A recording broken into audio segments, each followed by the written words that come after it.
Eis que o Banco do Brasil adiou o pagamento de dividendos e informou uma nova data. Mas ainda por cima, o BB Américas teve que desmentir boatos de saques em massa e reforçar a liquidez nos Estados Unidos. Mas a boa notícia realmente veio da gringa, lá dos Estados Unidos, porque o presidente do Federal Reserve, Jeremy Powell, deu sinal verde, dizendo que pode cortar os juros americanos e tanto o Tesouro Direto, o Bitcoin e também a Bolsa de Valores brasileira foi muito impactada, ajudando que o Banco do Brasil, o Banco Itaú e também o Bradesco disparassem e apagassem as perdas da semana. Já a Copel decidiu unificar suas ações, indo direto para o novo mercado. Seria esse um bom caminho para os acionistas da empresa? O que pode acontecer? E a Suzano ditando tendência novamente, dizendo que vai elevar os preços da celulose aos seus clientes a partir de setembro. E isso pode trazer repercussão para a Klabin também.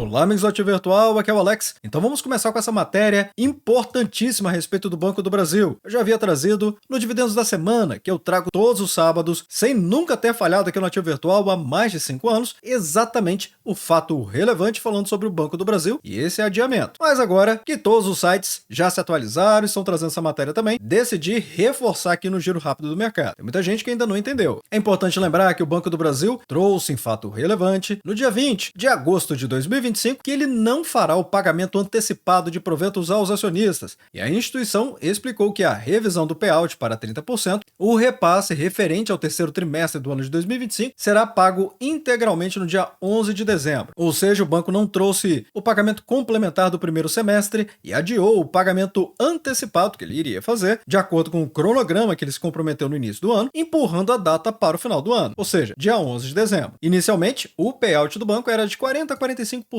Novamente, esse foi o compromisso do banco. No entanto, após registrar o resultado negativo do segundo trimestre, foi o pior em décadas do Banco do Brasil, uma queda de 60%, na verdade até um pouco mais. Quem viu, fique preparado do Ativo Virtual falando sobre o Banco do Brasil, a respeito do segundo trimestre do ano de 2025, já ficou preparado. Afinal de contas, é um vídeo muito completo, quase 22 minutos falando apenas do Banco do Brasil, trazendo perspectivas, projeções e preço-teto e muito mais. Um vídeo muito completo, com análise fundamentalista e análise de indicadores e também a análise técnica. Realmente tudo que o pequeno investidor precisa saber antes de investir. Então, se você não assistiu esse vídeo ou não se lembra, assista, eu recomendo. Caso contrário, você pode se tornar aquele investidor que só investe com base em manchetes. E as manchetes, bem, aí você já sabe. Mas de uma maneira muito resumida, o banco lucrou praticamente 3,8 bilhões de reais no segundo trimestre do ano de 2025, parece até muito, mas isso representou uma grande queda, gigantesca na verdade, de 60% na comparação anual, ou seja, o segundo trimestre do ano de 2025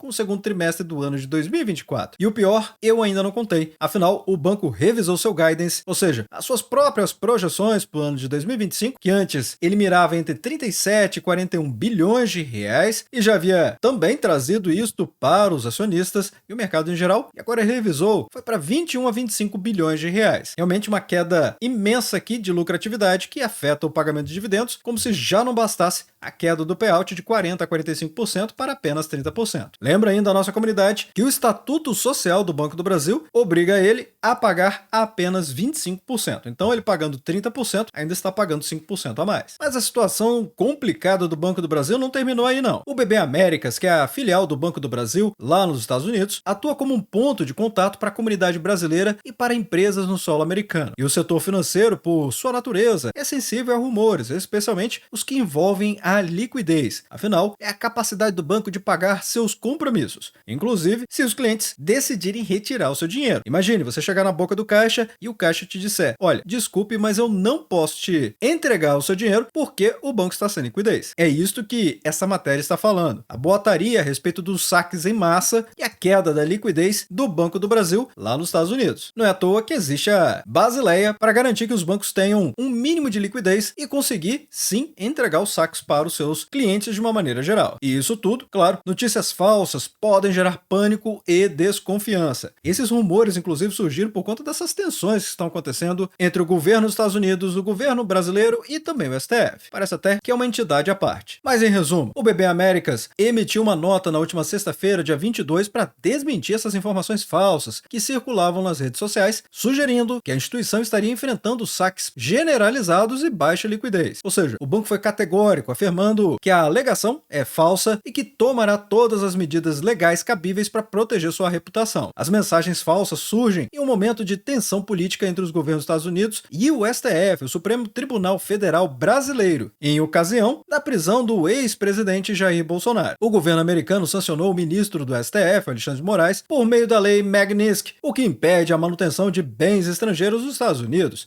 O Banco do Brasil, na véspera, informou o ministro sobre o bloqueio do seu cartão, mas ofereceu uma alternativa, que é a versão brasileira do cartão de crédito, o Elo. Mas a questão é que o Elo também, por ter se juntado com outras empresas, acaba tendo também a atuação em solo americano. O BB Américas reforçou que a sua atuação está sob a regulamentação norte-americana e que todas as suas políticas de conformidade estão alinhadas à legislação dos Estados Unidos, com os mais altos padrões de governança, inclusive. Então, essa notícia acaba sendo muito positiva por eliminar o falatório paralelo do mercado a respeito da solvência do Banco do Brasil, dizendo que ele está com baixa liquidez por conta desses saques em massa que estão acontecendo nos Estados Unidos. Então, a comunicação oficial do Banco do Brasil está desmentindo isso aqui de uma maneira muito forte. O que traz a gente para a parte mais positiva, realmente falando dos bancos aqui do Brasil. E não porque essa matéria está relacionada diretamente aos bancos brasileiros, mas vocês vão entender. A questão toda é que o Federal Reserve, ou seja, o Fed, que é o Banco Central dos Estados Unidos, tem um enorme poder de influenciar os mercados globais, e a trajetória dos juros nos Estados Unidos é um dos fatores mais importantes para os investidores, afinal, ele impacta tudo, desde a renda fixa até os ativos de risco, como as ações e as criptomoedas. E agora o mercado está apostando com ainda mais força numa redução de 25 pontos base nos juros básicos dos Estados Unidos na próxima reunião que vai acontecer em setembro. Parece pouco, mas para o mercado americano, que já tem os juros muito baixos, é igual aqui no Brasil, 15%, 25 pontos base é realmente muita coisa. E a notícia aqui é essa: o presidente do Federal Reserve, o Jerome Powell, acaba de dar a sinalização mais clara de que um ciclo de cortes de juros nos Estados Unidos pode estar próximo. A fala do Powell no simpósio de Jackson Hole, tradicionalmente acompanhado pelo mercado, fez os investidores aumentarem suas apostas, e as probabilidades de um corte de 25 pontos base já em setembro saltaram de 75% para quase 90%. E é claro, a reação do mercado acabou sendo instantânea. Quem acompanhou o mercado na última sexta-feira, dia 22 de agosto, acabou se deparando com esse cenário aqui. Ou seja, uma alta monumental do índice da Bolsa de Valores, o IBOV, de 2,57%. Lembrando que o IBOV é um índice que reúne as empresas mais líquidas da Bolsa de Valores. Então, ele está dizendo que a maioria das empresas listadas na B3 tiveram alta relevante. Vale, Itaú, Taesa, Banco do Brasil e muitas outras, todas fecharam no positivo. Na verdade, todas as empresas da Bolsa de Valores na última sexta-feira, dia 22, fecharam no positivo, mesmo aquelas que não estão no índice. E o Tesouro Direto trouxe as taxas dos títulos públicos brasileiros com prefixados e IPCA+, caindo firmemente. O Tesouro Prefixado 2028, por exemplo, ele já estava pagando 13,35% ao ano no início do pregão, mas ele acabou caindo para 13,27% após a fala do Powell. Quando a taxa de um título de renda fixa cai, o preço do título sobe, o que beneficia quem já estava investido. Afinal, quem investiu no passado contratou uma taxa mais elevada, e se a taxa cai, então essa diferença acaba virando dinheiro através da marcação a mercado. O dólar também recuou forte, quase 1% frente ao real, mostrando a busca dos investidores por riscos em ativos brasileiros e a saída da proteção em dólares. Além também das criptomoedas, o Ethereum, o Bitcoin e muitas outras acabaram valorizando muito forte. O Bitcoin mesmo chegou a valorizar 3,5%. E pra gente que investe na Bolsa de Valores, o discurso do Jerome Powell reforça a tese de que o ambiente de juros mais baixos favorece ativos de risco. Então, para a renda fixa, a queda nas taxas dos títulos públicos brasileiros, ou seja, o Tesouro Direto, por exemplo, e para a renda variável, expectativa de juros mais baixos nos Estados Unidos acaba atraindo capital para os mercados emergentes, como o Brasil. Imagine o seguinte, quando o governo dos Estados Unidos baixa as taxas dos títulos públicos deles, isso é praticamente um convite para os investidores com apetite a risco para alocar parte do seu dinheiro em mercados de maior risco, mas que oferece uma recompensa maior. E o Brasil tem uma das maiores recompensas do mundo. Só a nossa Selic é 15%, já é um convite, mesmo com os riscos que estão relacionados ao nosso país. Então, uma enxurrada de dólares invadindo o mundo, porque os americanos e outros grandes investidores que estavam com dinheiro nos Estados Unidos começam a tirar esse dinheiro de lá, investir parte dele em outros mercados, aumenta a oferta por dólar e faz com que a moeda americana perca valor perante o mundo. Então, quanto mais gente investe nos Estados Unidos, mais fortalece o dólar. Quanto mais se tira dólares dos Estados Unidos e distribui pelo mundo, buscando novas formas de investimento, é claro que o dólar vai cair. E agora sim, faz todo sentido falar sobre essa matéria. Ou seja, envolvendo aqui Banco do Brasil, Itaú e o Bradesco, que acabaram disparando e realmente tirando as perdas da semana. Lembrando que os bancos brasileiros têm um peso enorme no índice da Bolsa de Valores, o Ibovespa, ou Ibov, e o desempenho das suas ações é muito influenciado por fatores tanto internos, como o risco político, por exemplo, quanto os externos, sendo que a taxa de juros americana, definida pelo Fed, que acabamos de falar, é um desses elementos importantes, talvez um dos mais importantes. No início da semana, os bancos haviam amargado fortes perdas por causa da aplicação da lei Magnitsky aqui no Brasil, mas a semana terminou em alta para os bancos, justamente com as ações principais aqui do Brasil disparando nessa sexta-feira, dia 22. Vamos ver um exemplo? Ele mesmo, Banco do Brasil, olhando aqui na periodicidade diária, o que significa dizer cada vela dessa, também conhecida como candle ou candlestick, equivale a um dia inteiro de negociações na Bolsa de Valores. Então notem, no dia 22, as ações valorizaram 4,11%. Na verdade, foram até mais. O fechamento que trouxe os 4,11% de aumento nas cotações foi de R$ 20,50, mas a máxima foi até R$ 20,70.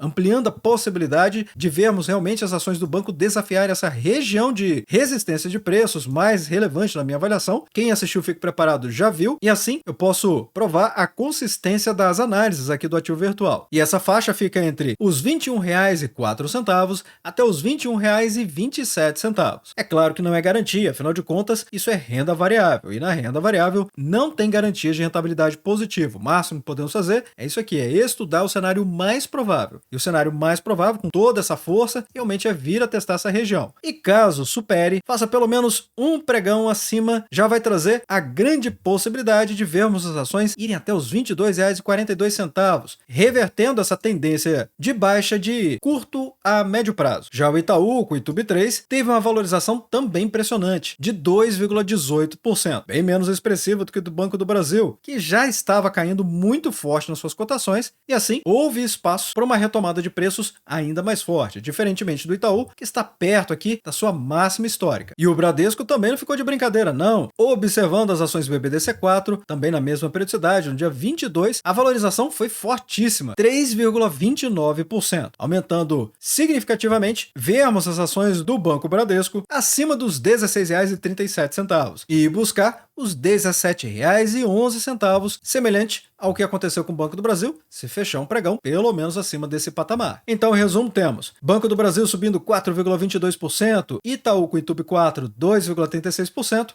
Santander 2,87% e Bradesco com 2,41%. Além também da BR Partners com alta de 3,10% e o Banco Inter com 2,44%. E é claro que você já concluiu o que trouxe toda essa alta, mas reforçando, o mercado ficou muito otimista e, na verdade, recebeu muito dinheiro estrangeiro com o discurso do presidente do Federal Reserve, o Powell, que eu acabei de mencionar, lá no simpósio de Jackson Hole. Então, para nós que somos acionistas, a última sexta-feira marcou realmente força do fator externo e do fluxo de capital aqui no país, trazendo recuperação forte, juros e liquidez, mas também adiciona um fator de volatilidade. Então, apertem os cintos, porque a Bolsa de Valores está sim passando por uma volatilidade fortíssima. Atualmente, o Banco do Brasil, com BBAS3, nessa cotação dos R$ 20,54, desvaloriza 23% nos últimos 12 meses, mesmo com toda essa alta. Afinal, a queda aqui foi muito severa por conta dos resultados do primeiro trimestre e depois o resultado do segundo trimestre, que no final, quando teve a apresentação dos resultados, a alta direção passou confiança para o mercado e as ações voltaram a subir fortemente. O PL do banco é muito barato, 7,43, mas para o padrão do Banco do Brasil está um pouco elevado. Como podemos observar, nesse esse gráfico aqui, que traz a média dos últimos 10 anos, ou seja, desde 2015, a média de 6,61. Então o Banco do Brasil, a 7,43, realmente ficou mais caro por conta de ter passado a sua média. Mas isso não quer dizer que o Banco do Brasil está caro. Lembre-se só que o PL e o PVP, ou seja, os indicadores de uma maneira geral de uma empresa tida como do governo, que é o caso do Banco do Brasil, têm um desconto maior no mercado justamente por conta desse risco. O PVP do banco mostra que ele está 35% abaixo do valor patrimonial, o que significa dizer que cada R$1 que o Banco do Brasil vale, analogamente, seria como se você pagasse apenas 65 centavos. Dividend yield de 9,62%. Já o Itaú, com o Itub4, as melhores ações do Banco Itaú para fazer dividendos sintéticos, nessa cotação dos R$ 37,41, valoriza muito forte, mais de 20% nos últimos 12 meses. O PL continua muito bom e barato, com 9,38. E por que eu menciono que para o Itaú é barato e para o Banco do Brasil não? Como eu expliquei, o Banco do Brasil é um banco do governo e o Banco Itaú é o maior banco do Brasil em carteira de crédito e também de valor de mercado, sem falar que é um banco privado. E para esse não ser um número solto, o benchmark muito utilizado nos Estados Unidos é um PL de até 15 vezes para boas empresas com bons fundamentos. Aqui no Brasil, os mais conservadores buscam entre 10 vezes e 12 vezes. Então, de uma maneira ou de outra, o Itaú está sim muito barato, até por conta da sua altíssima lucratividade, trazendo recordes quase todo o trimestre nos seus resultados. PVP mostra que o banco está 93% acima do valor patrimonial e dividend yield de 8,5% e aumentando. Claramente, como eu havia trazido aqui no Ativo Virtual, o dividendo do Banco Itaú iria aumentar e realmente está acontecendo. Eu tinha falado em 2023, falei em 2022 também e realmente está acontecendo agora, 2024 e 2025. Mas é claro, você também não precisa ficar aguardando que uma determinada empresa, desde que ela tenha alta liquidez na bolsa de valores, anuncie pagamento de dividendos para receber dividendos. Com as suas próprias ações, ou seja, sua própria carteira, você consegue gerar dividendos sintéticos ou dividendos turbinados, que acelera muito a rentabilidade e, obviamente, alcançar a tão sonhada independência financeira com uma carteira previdenciária baseada em ações de dividendos, ou não até. Então, eu recomendo à nossa comunidade a estudar sobre o assunto, seja aqui no Ativo Virtual ou não, mas o dia que você conhecer o assunto e ver o poder que ele tem de rentabilizar sua carteira, você vai ter desejado ter conhecido o tema há mais tempo. E é claro que aqui no grupo VIP do Ativo Virtual, no grupo VIP de opções, estamos comemorando frequentemente, inclusive com as ações Itub4 do Banco Itaú. E pasmem, fazendo aqui dividendos sintéticos entre 42 centavos e 47 centavos por ação. Sendo que isso é possível fazer até todos os meses, depende da sua exclusiva dedicação e conhecer os momentos certos e as técnicas certas para alcançar esses resultados. E nossa taxa de assertividade é imensa, pessoal.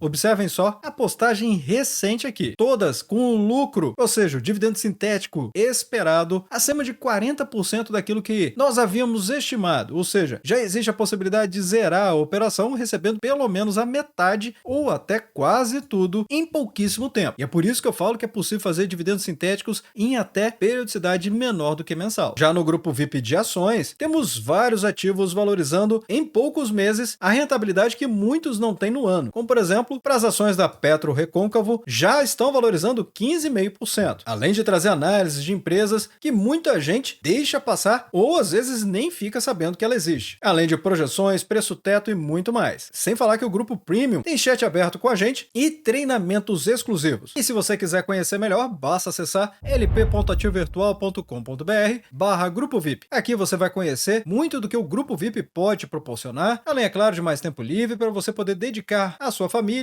ou atividades que você considere mais relevantes do que ficar filtrando mais de 80 ativos na Bolsa de Valores, que é o que fazemos diariamente. Já a Sambi11, as ações em Unity do Banco Santander, nessa cotação dos R$ 27,21, desvaloriza 7,17% nos últimos 12 meses. PL de 8,26, barato, PVP ainda mais barato, 17% em relação ao valor patrimonial e dividend yield atual de 6,57%. E o Bradesco, excelente também para fazer dividendos sintéticos, nessa cotação dos R$ 16,31, valoriza quase 13% nos últimos 12 meses. PL excelente de 8,31 e PVP mostrando que o banco está 1% abaixo do valor patrimonial, dividend yield atual de 7,87% e aumentando. E agora vamos falar dessa notícia impactante para quem é acionista da Copel, que é a empresa de energia do Paraná e que concluiu seu processo de privatização em 2023. Desde então, a companhia tem buscado modernizar sua estrutura e a governança para alinhar com as melhores práticas de mercado e, é claro, atrair um público maior de investidores.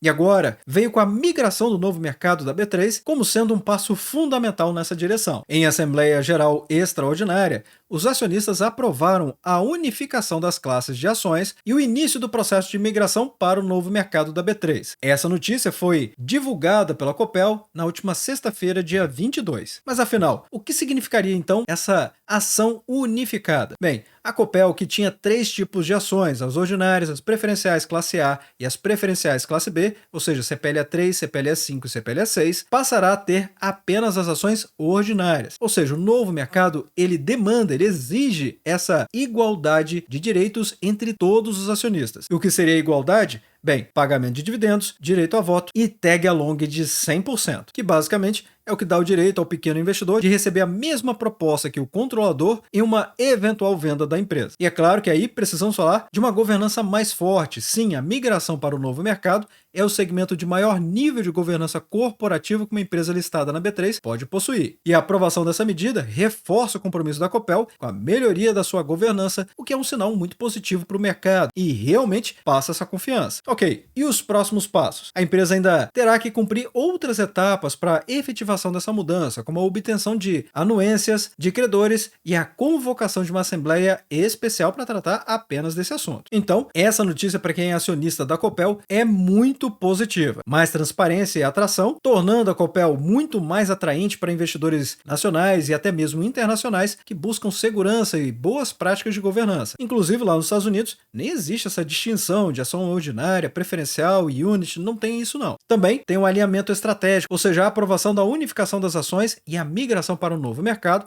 acabam reforçando a posição da Copel como uma das maiores companhias do setor elétrico brasileiro, conciliando, claro, modernização, governança e crescimento sustentável. Como se não bastasse tudo isso, ainda por cima o Santander trouxe uma nova avaliação, projetando ganhos expressivos para os próximos anos. Muita atenção nisso aqui. O banco está estimando o EBITDA ou o EBITDA, que são os lucros operacionais da empresa, alcance 6,2 bilhões de reais no ano de 2026, enquanto o lucro líquido deve crescer de 1,7 bilhão em 2025 e, pasme, para 2,6 bilhões de reais em 2026. Atualmente a Copel está aqui com o CPLA 6 cotado a R$ 2,13, valorizando forte, 22,69% nos últimos 12 meses, PLOK 11,88% e o PVP mostra que a empresa está 41% acima do seu valor patrimonial, com dividend yield de 6,89%. E agora vamos falar da Suzano, afinal de contas, ela vai elevar o preço da sua celulose já agora no mês de setembro. Lembrando que a Suzano é a maior fabricante de celulose de eucalipto do mundo. E é claro que os resultados dela são diretamente impactados pelos preços internacionais da celulose, que são sensíveis à demanda global, especialmente da China e outros mercados consumidores. A empresa atua inclusive em um mercado volátil e por isso a capacidade de reajustar os preços acaba sendo crucial. O objetivo dela é aumentar os preços da commodity em $20, já para clientes na China e demais países asiáticos. Então, em resumo, a Suzano ela acaba de anunciar esse movimento que pode impulsionar suas receitas, óbvio, e esse comunicado acaba influenciando o mercado de uma maneira geral de celulose e pode fazer com que outras empresas façam o mesmo, como o caso da Klabin e até mesmo a Irani, embora a Irani venda apenas aqui no mercado doméstico, mas como afeta o mercado global, pode afetar aqui também. A companhia está comunicando seus clientes em todos os mercados sobre o reajuste dos preços da celulose já a partir desse mês de setembro. Na China e demais asiáticos, como eu mencionei, $20 por tonelada, na Europa e nos Estados Unidos, os aumentos serão ainda mais significativos, $80 por tonelada. Na Europa, o preço médio da celulose vai para $1.080 a tonelada, um número que representa realmente uma marca aqui para a commodity de uma maneira geral. Afinal, não muito tempo atrás, estávamos falando de $750, $680 até a tonelada. O vice-presidente de celulose da Suzano, o senhor Leonardo Grimaldi, havia afirmado em teleconferência que as encomendas em julho tinham atingido níveis excepcionalmente altos. E ele também disse que, abre aspas, tendências similares poderiam se seguir nos próximos meses, fecha aspas. Então é óbvio, essa matéria aqui é extremamente positiva para os acionistas da Suzano e eu diria até mesmo para os da Klabin também. Mas, focando aqui na Suzano, vai melhorar a receita, sinal forte de demanda, mencionado pelo executivo da companhia, e liderança de mercado, ou seja, a Suzano, como a maior fabricante de celulose de eucalipto do mundo, está exercendo sua liderança para influenciar os preços. Atualmente, a Suzano, com SUS B3, nessa cotação de R$ 53,76, desvaloriza 5% nos últimos 12 meses. O PL é muito bom, 8,66 para uma empresa desse porte, e o PVP mostra que ela está 57% acima do valor patrimonial. Dividend yield atual de 3,84%. 100%. E imaginar que muita gente ignora essa empresa gigante do mercado, referência mundial, realmente um mamute da Bolsa de Valores, simplesmente porque o dividend yield é baixo, sem observar que é possível fazer dividendos sintéticos com ela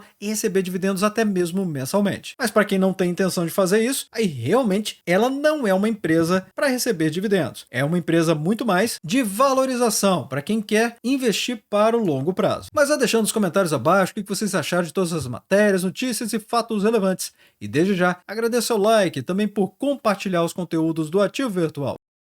Bem, obrigado pela sua companhia neste vídeo. Eu sou o Alex e este é o canal Ativo Virtual. Aproveito o momento para agradecer os membros do canal que ajudam a levar essas análises para toda a nossa comunidade.